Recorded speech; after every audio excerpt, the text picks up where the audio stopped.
My ex-wife had me jailed for child support until the judge read the DNA test out loud. What he said made everyone gasp and wiped the smile off her face. I want a divorce. That's the first thing Emily said when I walked through the door after work. Tuesday evening, 6:47 p.m. I remember the exact time because I checked my watch, thinking maybe I'd misheard, maybe I was late, maybe that's why she was upset. No warning, no conversation, no, we need to talk, or can we sit down? Just those 4 words delivered like she was ordering coffee. Flat, final, done. We'd been married 5 years, had a 4-year-old daughter, Lucy, a house in the suburbs with a mortgage we could barely afford, 2 cars, both with payments, a life I thought was normal, maybe not perfect, but good, stable, the kind of life people build. I thought we were just going through a rough patch, new parents stress, work stress, money stress, the kind of thing every couple deals with, the kind of thing you work through. She was already done, had been for months apparently, maybe longer, maybe since the beginning. I stood there in the hallway, briefcase in hand, tie loosened, completely blindsided. What? Em, where is this coming from? I'm not happy. I haven't been happy. I need to do what's right for me, for Lucy. Can we talk about this? Go to counseling, work on... No, I've already filed. You'll get the papers tomorrow. That's when I knew. She'd planned this. Hired a lawyer, filed paperwork. All while I thought we were fine. All while I was working 60-hour weeks to pay for the house she wanted, the car she wanted, the life she wanted. Emily wanted everything. The house, the car, full custody, and maximum child support calculated to the penny, even though I was already paying for everything. Mortgage, utilities, groceries, her car payment, her phone, her gym membership, her everything. It's normal, my lawyer said when I showed him her demands. Robert Mitchell, 52-year-old guy, gray hair, expensive suit, seen everything in 30 years of family law. Ex-wives go after as much as they can. It's emotional, it's financial, it's revenge. We'll negotiate down. That's what we do. But it didn't feel normal. It felt like betrayal, like she was punishing me for something I didn't understand, for working too much, for not working enough, for being there, for not being there, for existing. She wanted to limit my time with Lucy too. Every other weekend instead of the every weekend arrangement we'd verbally agreed on during the separation. That's my daughter, I told Robert. I'm not giving up my weekends. Then we fight. We fought hard. Spent $8,000 I didn't have on legal fees. Went to mediation 3 times, court twice. Barely won the right to keep my weekends with my daughter. Saturday morning through Sunday evening. 48 hours a week. Not enough. Never enough. But better than nothing. Balancing work and weekend custody destroyed me slowly, like bleeding out from 1,000 small cuts. I had Lucy every Saturday and Sunday. Had to plan everything around those 48 hours. Couldn't travel for work anymore. Couldn't work overtime when projects demanded it. Couldn't stay late for client meetings. Couldn't be flexible. My boss started making comments during our one-on-ones. Small comments that grew sharper over time. You seem distracted lately. Your performance is slipping. The team needs people who can be flexible, adaptable. We need people who can put in the hours when it matters. I tried to explain, tried to be transparent. I have my daughter every weekend. I'm doing the best I can. My work is still good. It used to be great. Now it's just good. We need great, James. 2 months after the divorce finalized, they let me go. Called me into HR on a Thursday morning. 15 years with the company. Senior project manager. Good reviews every single year. Employee of the quarter twice. Led successful projects worth millions. Gone. Budget cuts, they said. Handed me a severance package. 2 weeks. That's what 15 years got me. 2 weeks. But I knew. I knew it was the custody schedule, the inflexibility, the divided focus, the fact that I wasn't one of the guys anymore, wasn't available for after-work drinks, wasn't available for weekend planning sessions, wasn't available. I scrambled to find another job, updated my resume, reached out to my network, sent out 200 applications in 6 weeks, tailored cover letters, followed up, did everything right, got 3 interviews, all went well, great conversations, good chemistry. We'll be in touch soon. No offers. Overqualified. Not the right fit for our culture. We've decided to go in a different direction. We'll keep your resume on file for future opportunities. My savings drained. Watching it happen in real time. $15,000, then $10,000, then $5,000, then $2,000, then nothing. I missed 2 child support payments. One house $800 each. $3,600 total. Emily called screaming, voice shrill, furious, righteous. Where's the money? It's 3 days late. 3 days. I lost my job, Em.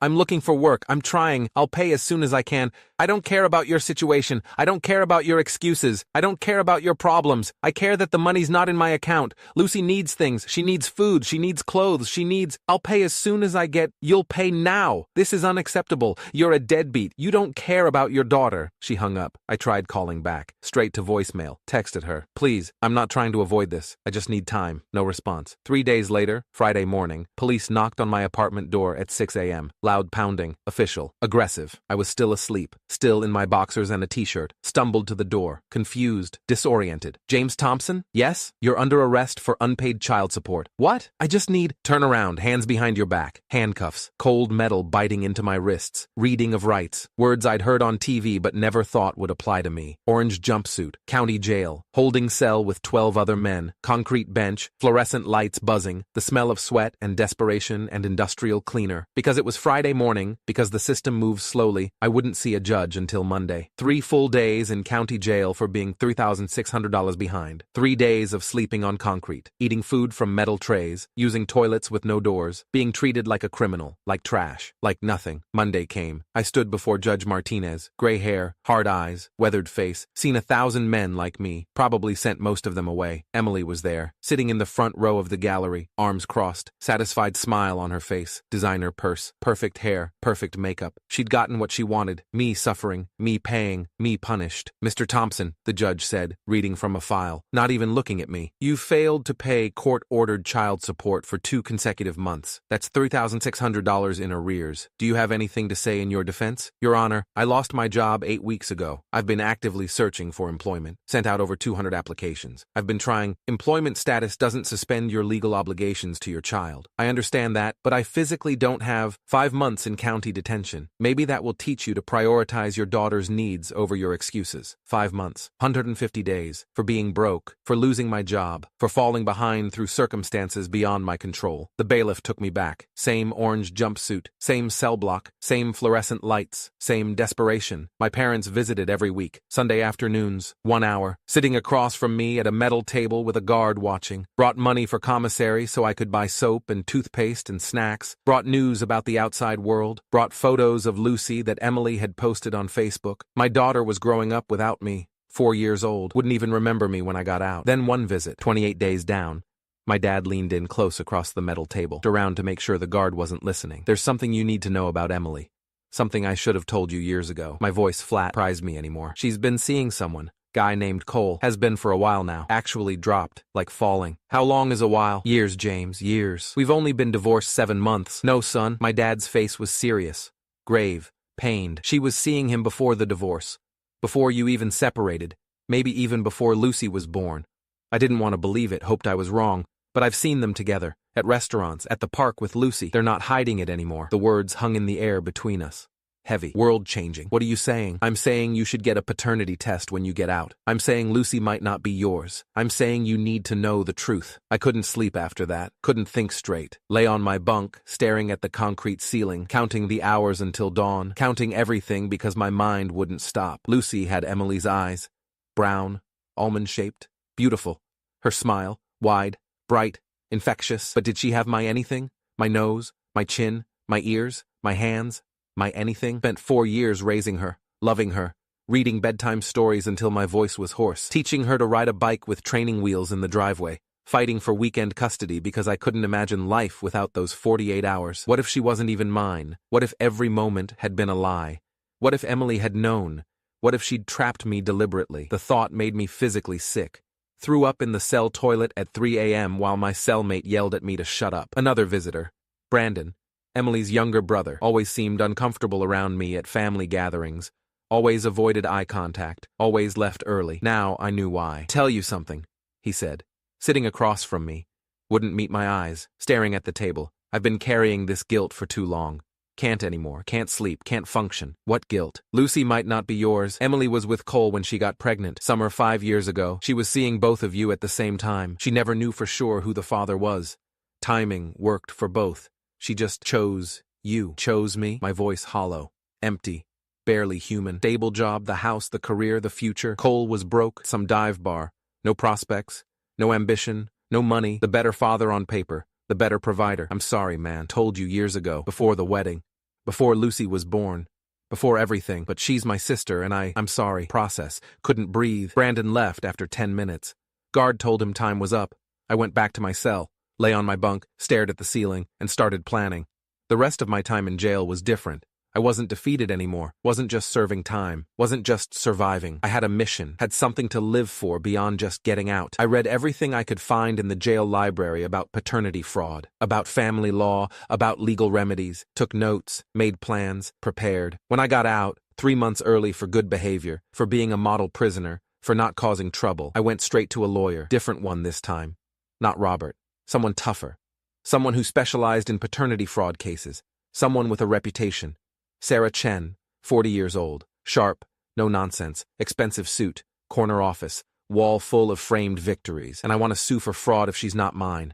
I want every dollar back, every moment back, everything. Sarah listened to my story, took notes, asked questions. We can do that. If the test comes back negative, if you're excluded as the father, we can sue for every dollar of child support you paid, plus emotional damages, plus legal fees, plus punitive damages.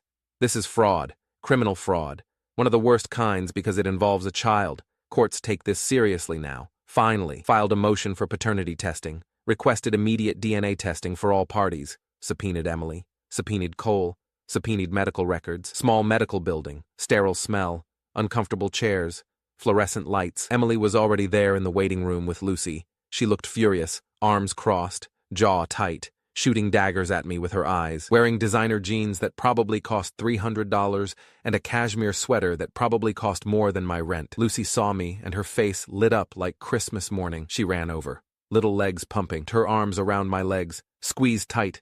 That hit me hard, like a physical blow to the chest, like being stabbed, thinking she was my daughter, raising her, loving her, fighting for her, sitting in jail because I couldn't pay to support her.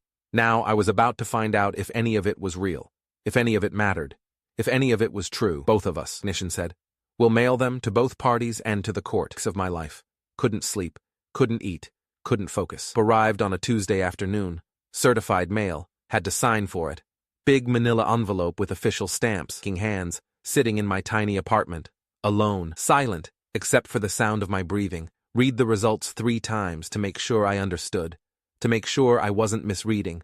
To make sure this was real. Test results. Child, Lucy Marie Thompson, James Robert Thompson. Probability of paternity, 0.0% excluded as biological father 0.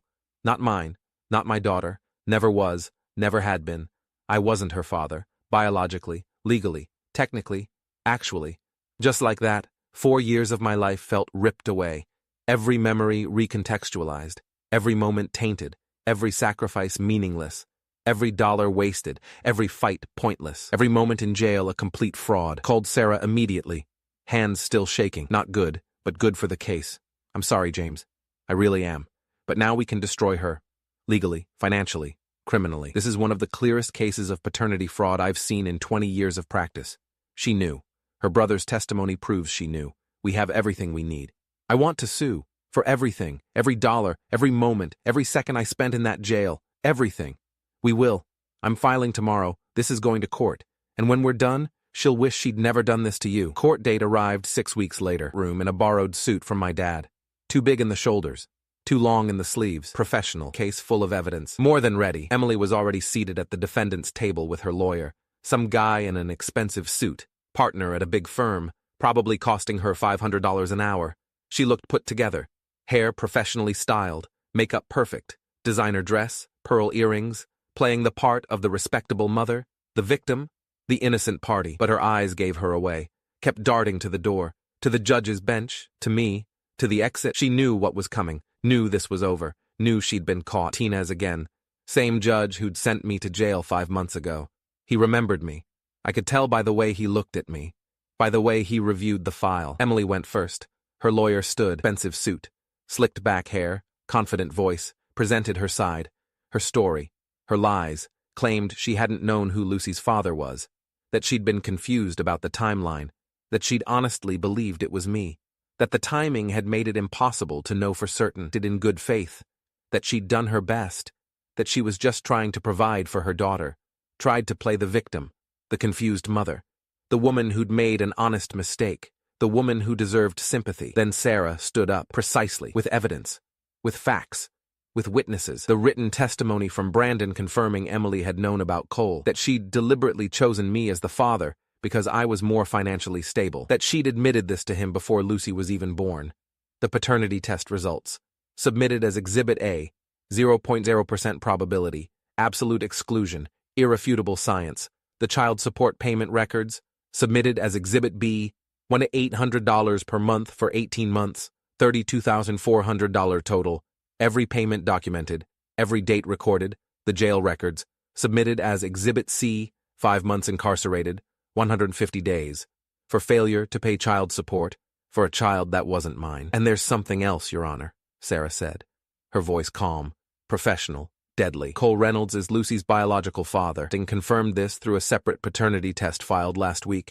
And she's been collecting child support from both of them simultaneously, has been paying $1,800 per month. Cole has been paying $1,200 per month separately. She's been receiving double payments, $3,000 per month for the same child, $1,000 over 18 months, from 2 different men, while knowing the entire time that Mr. Thompson was not the father. Courtroom erupted. Gasps, whispers, murmurs, people leaning forward, the gallery buzzing. Emily's face went white, actually white.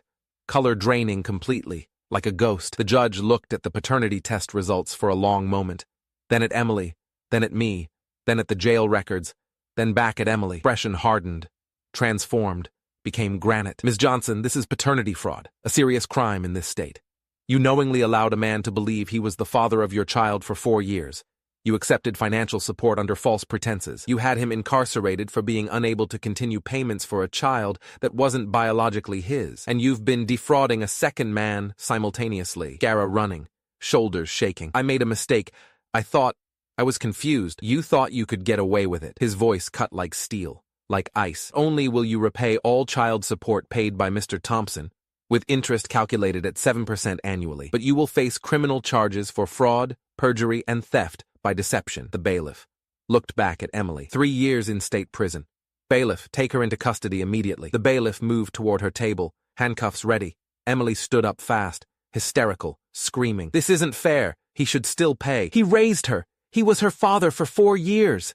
That doesn't just disappear. He bonded with her.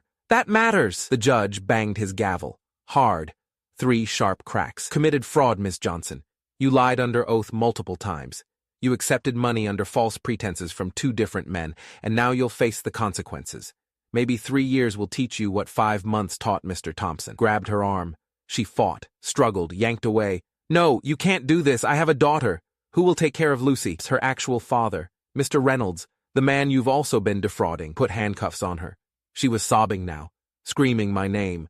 James, tell them you want to be her father. Tell them you love her. As they led her away toward the side door, the door to the holding cells, the door to processing, the door to prison, she looked back at me one last time, the smile she'd worn for months, the smile she had when I got arrested, when I went to jail, when she cashed my checks, when she posted happy photos on Facebook, was completely gone, replaced by terror, by reality, by consequences, by the future she'd created. And for the first time in 18 months, I smiled back.